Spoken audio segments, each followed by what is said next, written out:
యేసయ్య అంటున్నాడు, నాకు వేరుగా ఉండి నువ్వేమీ చేయలేవు. ఆయనకు వేరుగా తలుస్తున్నావా, ఆయనకు వేరుగా ఊహిస్తున్నావా, ఏమి జరగదు.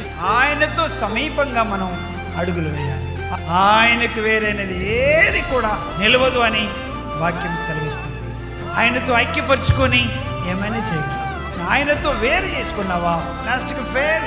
ఎందుకంటే నువ్వు ఆయనకు వేరుగానే కలుస్తున్నావు, ఆలోచిస్తున్నావు, మాట్లాడుతున్నావు, నడుస్తున్నావు, చేస్తున్నావు. ఆయనకు వేరు నువ్వేది చేస్తావో దాంట్లో నువ్వు సక్సెస్ అవ్వడం జరగదు అని దేవుడు నీతో, నాతో, మనతో మాట్లాడు. దేవుని చిత్తానికి వేరుగా ఉన్నావు అనుకో, నువ్వు ఎండిపోతావు, నువ్వు సక్సెస్ అవ్వవు. ఆయనతో ఉండాలి, ఆయనలో ఉండాలి, అంటు కట్టుకోవాలి, ఆయనతో ఐక్యపరచుకోవాలి, ఆయనతో పెన్ను వేసుకోవాలి, ఆయనతో ముడి వేసుకోవాలి. ఆయన మాటే నా మాట అనాలి, ఆయన ఇష్టమే నా ఇష్టం అనాలి, ఆయన చిత్తమే నా చిత్తం అనాలి, దేవుడి ఇష్టమే నా ఇష్టం.